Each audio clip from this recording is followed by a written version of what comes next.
Bem-vindos ao nosso canal no Spotify. Você ouvirá neste momento uma reflexão bíblica com o pastor Rainerson Israel. Deus abençoe sua vida e fale ao seu coração. Boa noite.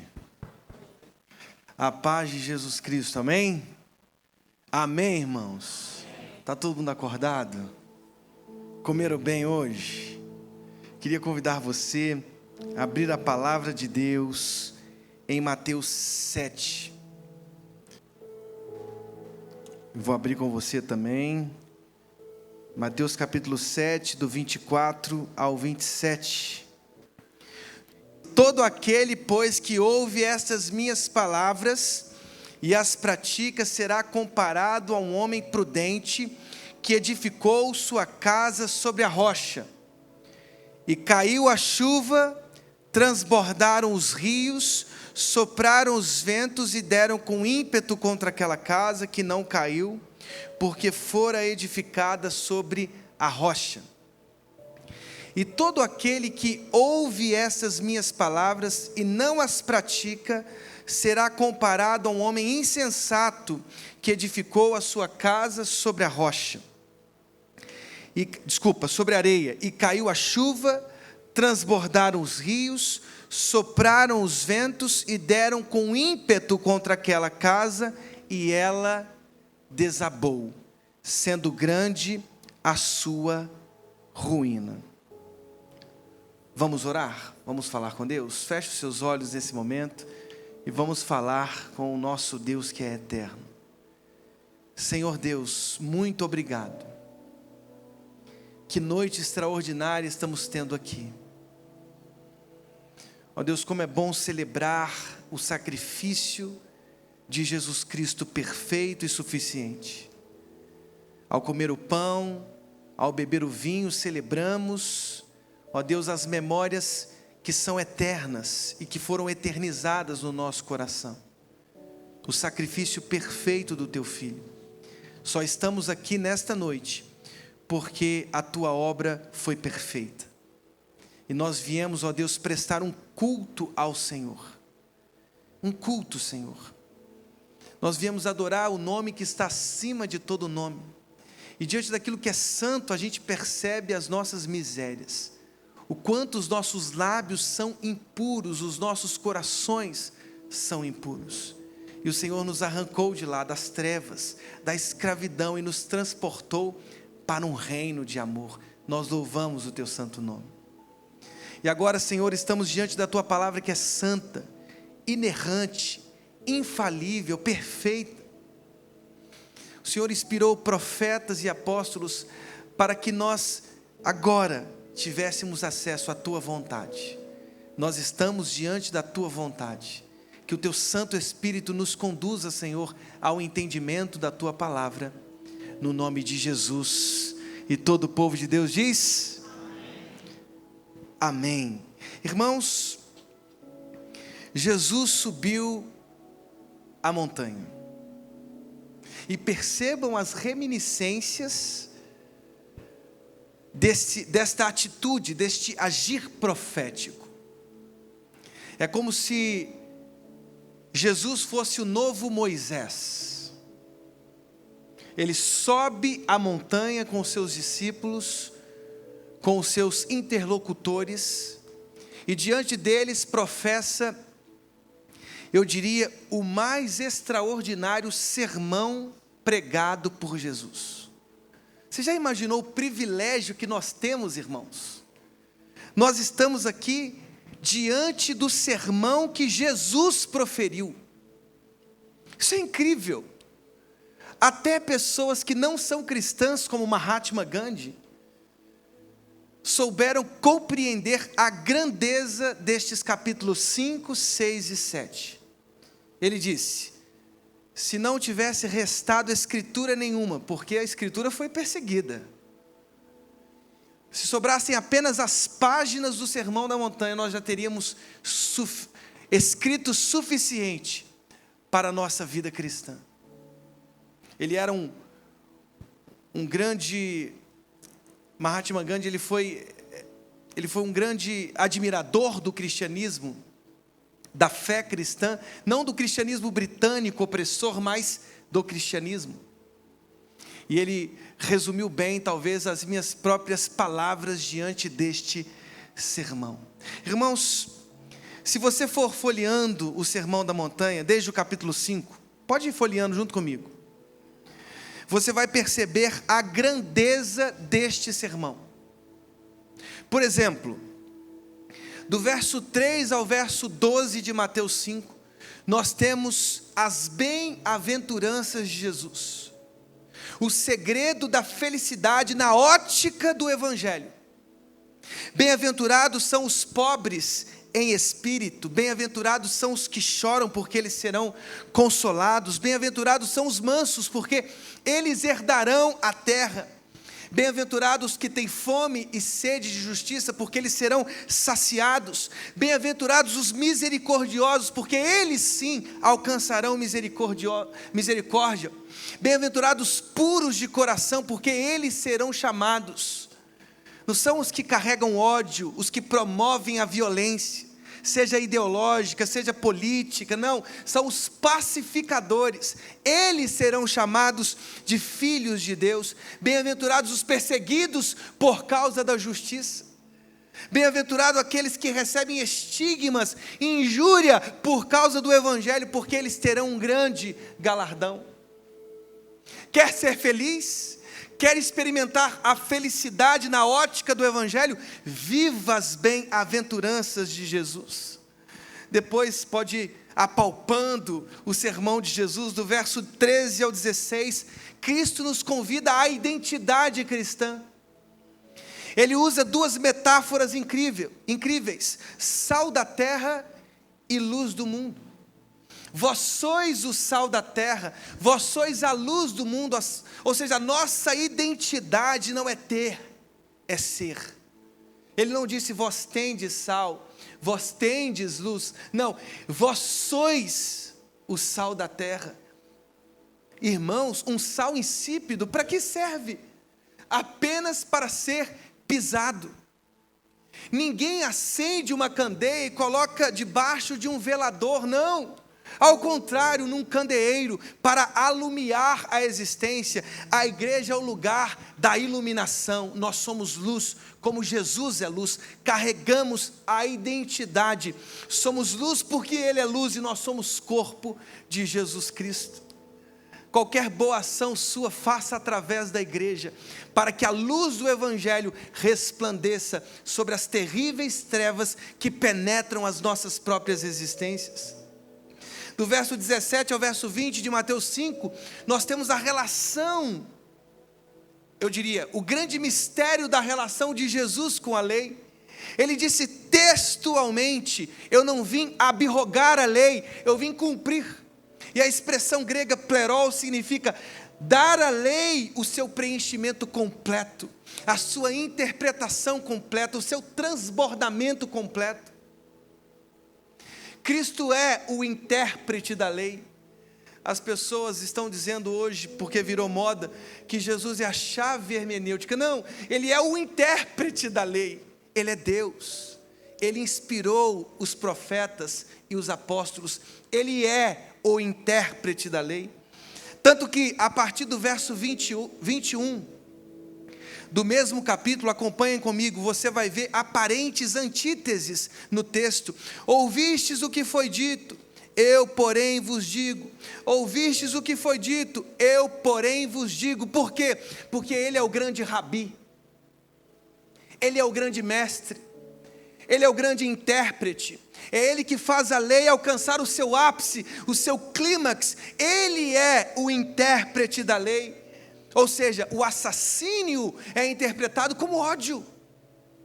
Quem diz tolo já é réu do inferno. Cristo quer pacificar, o seu evangelho é a própria pacificação. Ele diz que o adultério começa dentro da alma, não são práticas apenas, está lá dentro da alma, dentro do nosso coração. Como ele reinterpreta a questão do divórcio, homem e mulher que tornam ambos uma só carne. Ele vai no texto da criação e ele reinterpreta o próprio divórcio. Os juramentos, seja o seu sim, sim, o seu não, Não. Porque não podemos jurar pelo céu. O céu é o trono de Deus, nem pela terra, porque a terra é o estrado dos pés, nem por nós mesmos, porque não sabemos acrescentar um côvado sequer às nossas próprias existências. Irmãos, Cristo sempre ensinou a prática da justiça. Aliás, lá no capítulo 6, ele nos apresenta 3 disciplinas incríveis: a solidariedade, ou seja, o exercício da justiça, o dar esmola sem reconhecimento, a oração, o jejum, que são exercícios que precisam ser vividos dentro da alma. Eles não são performáticos. Eu não jejuo por performance, eu não oro por performance, eu não abençoo vidas por performance, não.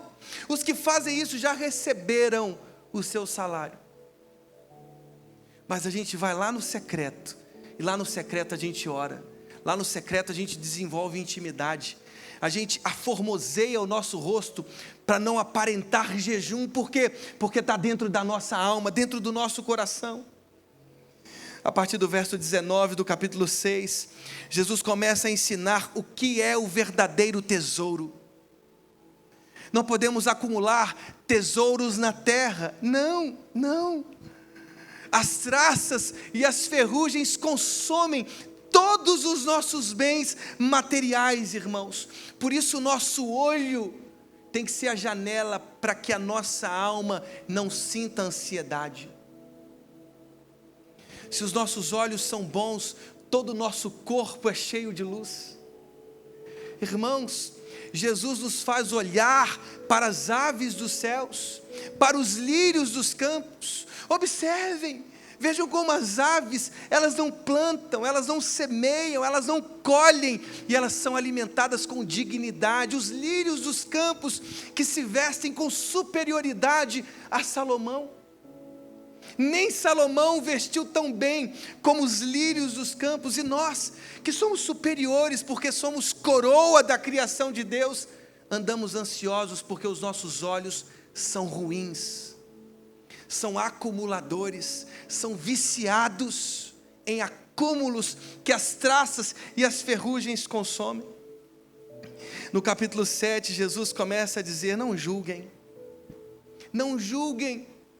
E quantas vezes os nossos corações são hipócritas, religiosos, de cima para baixo, julgando as pessoas.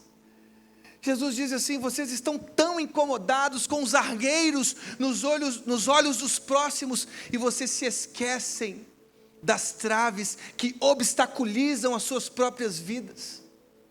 Arranquem suas traves primeiro, para que vocês ajudem os outros a arrancarem os ciscos, os argueiros que incomodam o olhar.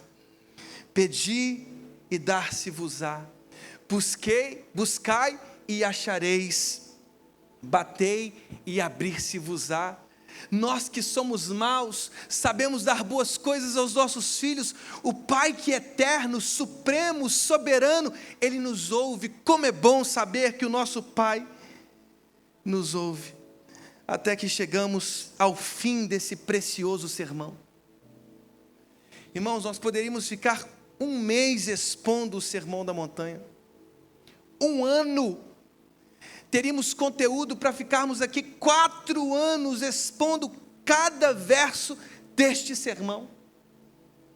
Jesus conclui o seu sermão com 4 contrastes. Ele fala sobre o caminho estreito e largo e diz: nós temos que assumir nas nossas vidas o caminho estreito, a porta estreita. Porque o caminho largo, a porta larga, muitos acabam assumindo em suas vidas esta escolha. E óbvio, se decepcionarão, porque sucumbirão suas próprias existências num fim terrível, frio e eterno. Os falsos profetas, os verdadeiros profetas. Irmãos, qual é o critério de discernimento? Os frutos. Os espinheiros, os abrolhos, eles não geram figos, uvas, não. Ao contrário, a gente consegue perceber se é boa árvore pelos frutos, e isso se aplica a cada um de nós, irmãos. a cada um de nós.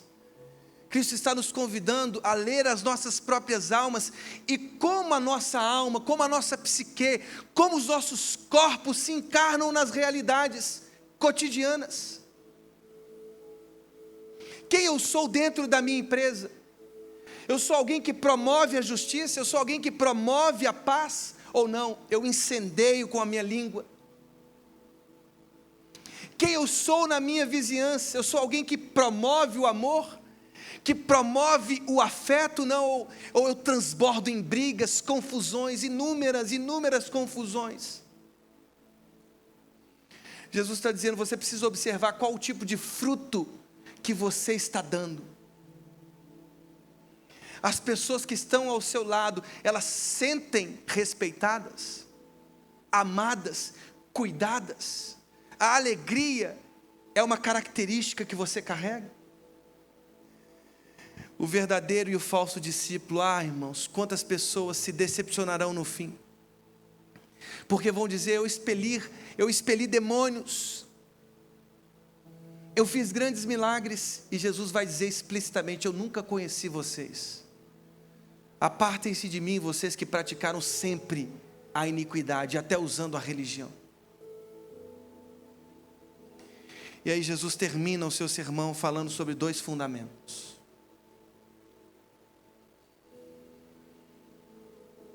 Ele fala sobre família, olha que impressionante.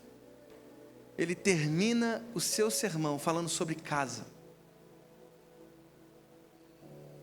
Como construir uma casa. São 2 construtores que ele apresenta. E aqui está o 4º e último contraste do seu sermão. Há o construtor sensato. O construtor sensato é aquele que ouve as palavras de Cristo e ele pratica as palavras de Cristo. Jesus compara esse construtor sensato, ou seja, aquele que ouve e pratica, com o homem que assenta a sua construção numa rocha. As intempéries são intrínsecas, elas são inerentes à condição humana. Só que ele, como um construtor sensato, ele coloca na rocha, por quê? Porque ele sabe que os ventos vão soprar, que a chuva vai cair, e que os rios caudalosos serão capazes de destruir uma casa. Por isso, ele, de forma sensata, prudente, ele coloca num alicerce firme. Quem são os insensatos? Os insensatos são os que ouvem a palavra de Deus. Eu compararia essa parábola com uma outra, em Marcos 4 e Mateus 13, do semeador, o semeador que sai para semear. É a mesma semente, só que a mesma semente cai em diferentes solos, à beira do caminho, em terreno pedregoso, em solo com espinhos, num bom solo, num solo frutífero. Quando a semente cai num solo frutífero, ela frutifica, a 30, a 60, a 100. Qual é o seu coração? Qual é o seu coração? Que construtor você é? O insensato ouve a palavra de Deus, mas ele não pratica. Ele ouve, mas não pratica. Ele está ouvindo há 2 anos, há 3 anos, mas ele não pratica as verdades que ouve. Ele ignora os melhores valores.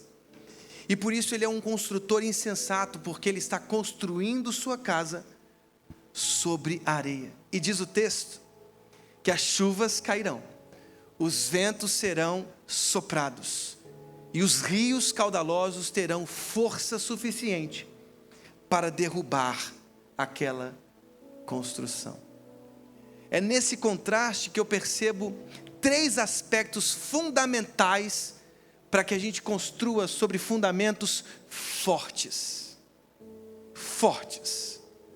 Fundamentos para construir uma família para a glória de Deus. Qual é o primeiro fundamento? Proteção. Proteção, irmãos. Jesus descreve nesta conclusão, na parte conclusiva do seu sermão, ele descreve 3 forças naturais que testavam as casas: as chuvas, os rios e os ventos. Para que você entenda a profundidade, nós precisamos considerar a geografia de Israel. A geografia de Israel é cortada por rios sazonais. O Oriente Médio é assim, o nosso Nordeste também. Rios que em determinados momentos estão cheios de água, em outros momentos eles estão o quê? Secos.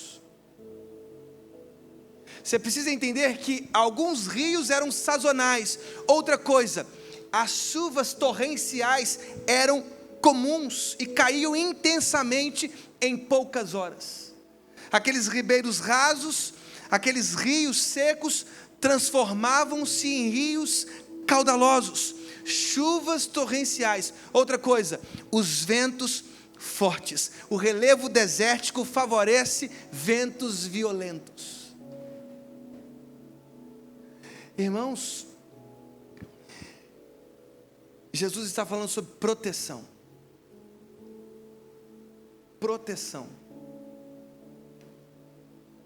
Se você quer construir sua família em alicerces fortes, você precisa entender que um dos fundamentos mais importantes da família é a proteção. Um pai precisa caminhar intensamente com o seu filho. Intensamente, irmãos. As nossas casas precisam ser protegidas por um sacerdócio fiel às Escrituras, fiel ao Evangelho, porque infelizmente os desvalores deste século, um século líquido,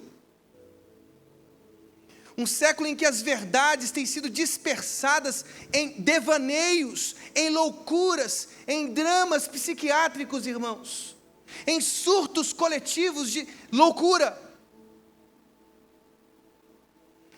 Estava num trabalho acadêmico e uma professora textualmente disse assim: eu nasci no corpo errado.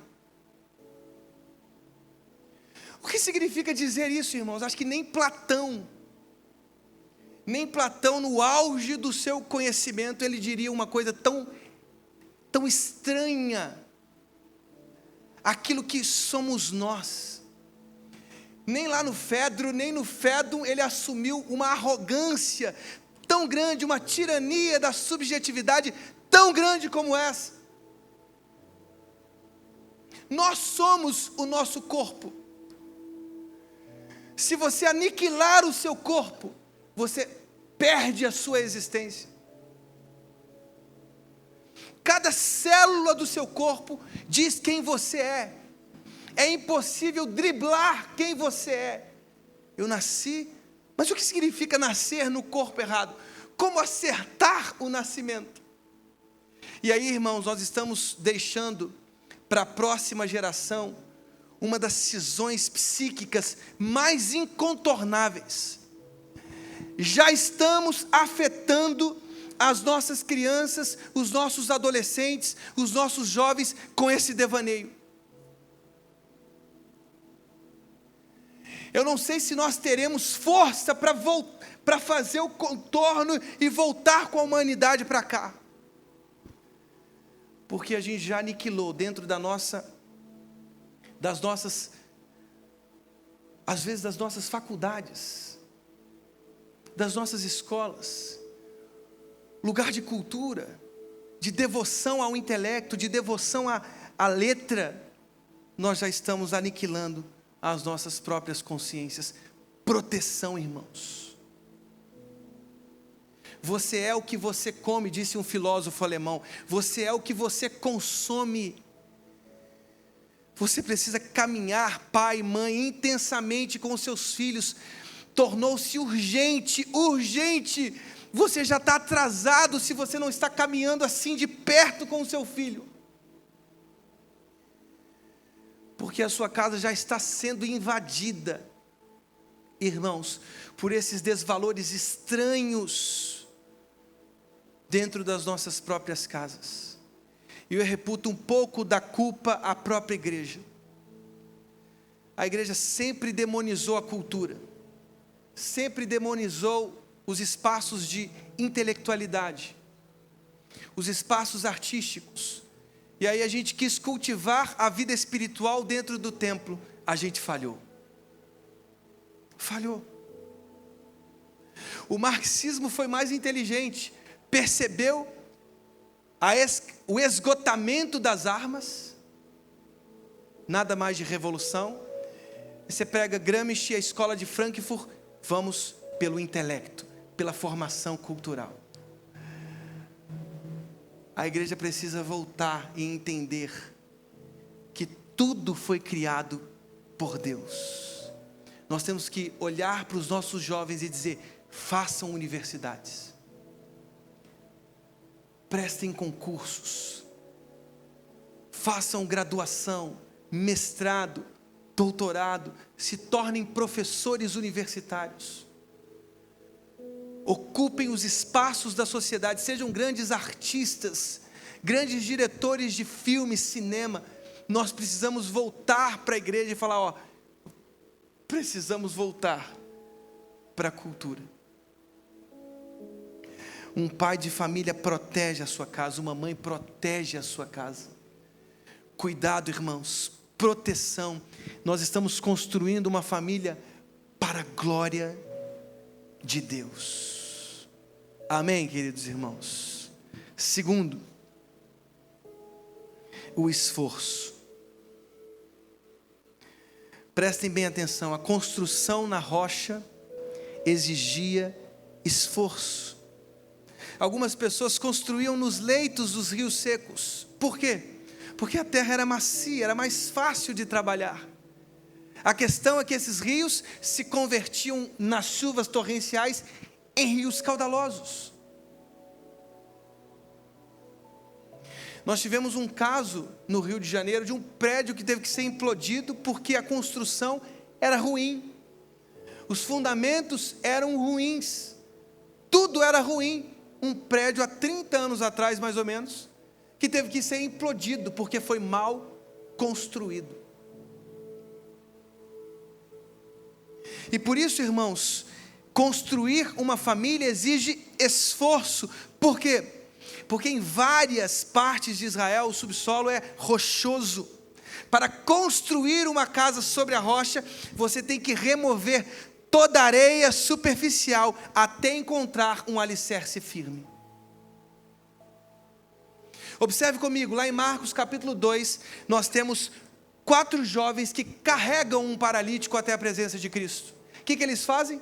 Eles arrancam o telhado, construção frágil, construção de adobe, de palha, construções que destacavam inclusive a própria simplicidade do contexto da Galileia, o contexto histórico e sociológico da Galileia.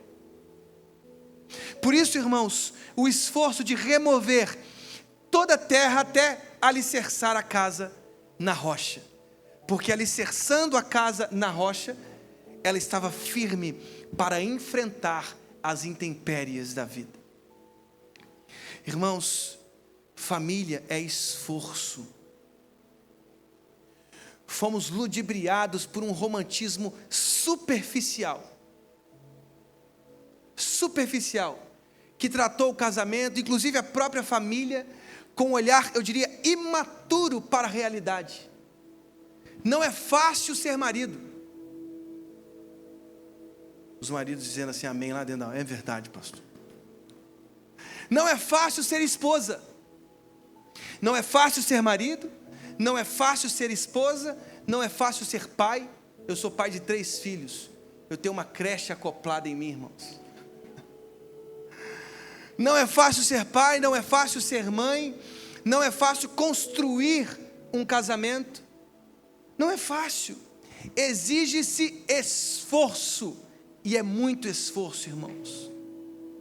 Quantas madrugadas eu já passei em hospital, esperando a fila do atendimento com algum dos meus filhos.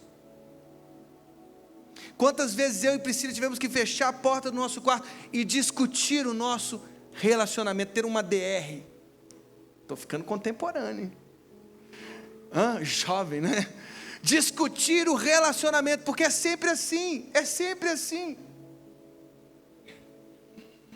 Por isso exige esforço de quem é maduro, Porque casamento, irmãos, é perdão todos os dias.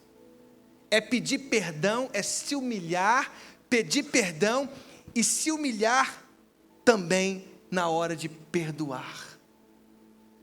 Então, marido, quantas vezes você vai ter que chegar e dizer assim: não, meu amor, você estava certa. É difícil, hein? Você estava certa. E a esposa também: meu amor, você estava certa. Você leu com mais precisão essa situação, você estava certo, me perdoe. Não seria mais fácil o relacionamento assim? Só que isso exige o quê? Esforço. Irmãos, assentar a casa na rocha não é para qualquer um, não. Os maridos vão ter que fazer massagem nos pés da esposa. E as mulheres também, servir ovos mexidos com um suco de laranja espremido de manhã, olha que coisa boa. Cantando um Roberto Carlos, colocando o clima romântico. Por quê? Porque é assim, é cultivar todos os dias, é o esforço, todos os dias, é dizer eu te amo todos os dias. Não é simples, exige de nós, mas é esse esforço que faz com que as nossas construções se alicercem na rocha. Discipular filhos não é uma tarefa da igreja, irmãos. A igreja, ela é uma parceira, perfeito, nós temos um kids especial, maravilhoso, mas lembre-se, não é um depósito do seu filho aqui. Ensinem os valores de Jesus, não, a responsabilidade, a sua primeira responsabilidade não é construir uma grande empresa, não é ter um diploma de doutorado na parede do seu escritório, não é fazer a fusão com uma outra empresa internacional, não, o seu maior desafio é ser, primeiro, um grande marido, segundo, um grande pai, no caso das mulheres, uma esposa e uma grande mãe. Esse é o nosso maior desafio, começa dentro de casa, é dentro das nossas casas, esse é o nosso maior desafio, e isso é esforço para não aumentar a voz, esforço para ser cordial, esforço para se unir com a sua esposa, com o seu marido, para objetivos comuns, para sonhos comuns, esforço para se unir na criação dos filhos, esforço, tudo na vida exige esforço, família também. Você não faz nada na vida sem esforço. Terceiro e último, devoção. Esse é mais um dos fundamentos para aqueles que querem construir sua família para a glória de Deus, devoção. Percebam comigo, irmãos, o quarto contraste, que é essa parábola que Jesus propõe dos construtores, fala de dois arquitetos.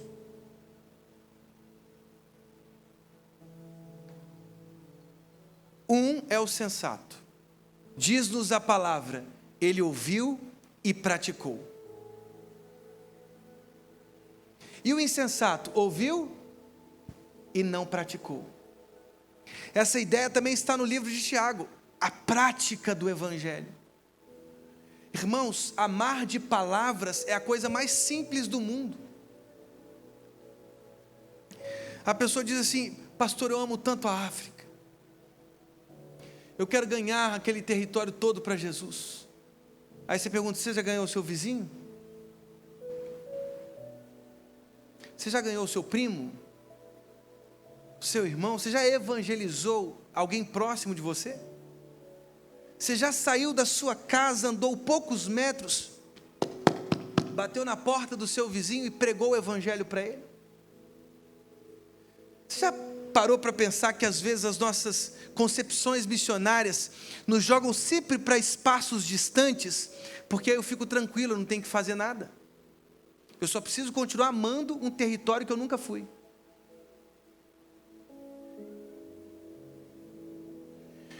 Tem um livro chamado O Homem Revoltado, de Albert Camus, um filósofo argelino. que ele diz justamente isso: amar à distância, isso é impossível. Você precisa amar gente que está próximo de você. Comece amando a sua esposa, comece amando o seu marido, os seus filhos, comece amando os seus vizinhos, comece convidando os seus vizinhos aqui, ó. Isso é a prática do Evangelho, é a prática. Irmãos, ouvir as palavras de Cristo pela lógica do Evangelho é insuficiente. Usando a parábola de Mateus 7, de Marcos 4, dos solos, dos diferentes tipos de solos, ou Mateus 13, ouvir o Evangelho, os que têm coração pedregoso também ouvem. Os que têm coração à beira do caminho também ouvem o Evangelho. Os que têm coração cheio de espinhos ouvem, mas as riquezas asfixiam o Evangelho. Os problemas deste mundo fazem secar as plantas. Por quê? Porque não tem raízes. Não é simplesmente ouvir o Evangelho, é viver o Evangelho, é praticar o Evangelho. É na prática do Evangelho que nós nos encarnamos na realidade. Jesus era o Verbo de Deus. Aliás, sempre será o Verbo de Deus, a palavra de Deus. E qual é o absurdo do Evangelho? Essa palavra se encarnou. Jesus passou pela humilhação de ser como a gente, de aprender como a gente, de lavar pés imundos como a gente, de ir para o Calvário, exposto como um maldito nu, passando por todo o vexame da crucificação, porque ele assumiu as implicações do reino. Irmãos, há pessoas que estão caminhando a passos largos para uma eternidade sem Deus. Por quê? Porque ouvem o Evangelho. Pastor, é tão gostoso ouvir um sermão. Eu ouço sermão no YouTube o dia inteiro. Que bom que você ouve. Agora, comece a praticar estes sermões que você ouve. Comece a praticar a palavra que você ouve. Porque o construtor sensato, ele ouve e pratica. Você precisa amar a sua casa com prática, com respeito, com esmero, com cuidado. Às vezes a gente vê um casal discutindo em público, na frente dos filhos. Não se cultivou ainda neste casal a maturidade de entender que certas discussões são realizadas dentro de um espaço protetivo que é o quarto. Quantas vezes eu já presenciei brigas, um humilhando o outro, irmãos, publicamente a gente só exalta. Como a minha esposa é maravilhosa, como minha esposa fala bem, como ela é assim, é sempre exaltando a sua esposa, é sempre exaltando o seu marido. É na prática, o amor tem que ser assim, irmãos. Amar de palavras todos amam, mas a radicalidade do Sermão da Montanha te convida a amar na prática, porque aí a gente vai entender que a justiça ela tem que ser apalpada pelos nossos interlocutores com suas próprias mãos. É diante de uma ofensa que a gente entrega a outra face. É diante de opressores que a gente caminha mais uma milha. É diante de ladrões que a gente entrega também a túnica, entendendo a radicalidade do Evangelho, que não quer responder com a mesma maldade. Por isso ele entrega a outra face. Por isso ele ama os seus próprios inimigos. Jesus nos ensinou isso, irmãos. A radicalidade da prática não pode ser um amor ideológico, romantizado, um amor livresco, não. Tem que ser um amor no dia a dia. É amar e orar pelo seu chefe. É amar e orar pela sua esposa, pelo seu marido, pelos seus filhos, pelo seu primo que está chateado com você. é amar. É amar como Jesus amou. Não apenas de palavras, mas na prática. Amém, irmãos? É ler a palavra de Deus, é orar, é jejuar, é viver as dimensões das disciplinas espirituais na prática. Só assim nós teremos os fundamentos necessários e sobre os quais construiremos a nossa família, a nossa casa, no nome de Jesus. Vamos nos colocar de pé, vamos orar?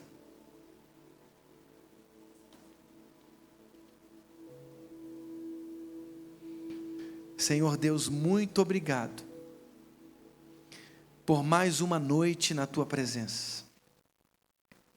Muito obrigado por tudo que o Senhor tem feito aqui nesta igreja. Por tudo que o Senhor tem feito em nós e através de nós. Que o Senhor continue nos impulsionando, nos enviando, Senhor, para sinalizarmos o Teu reino, para estendermos o Teu reino, no nome de Jesus.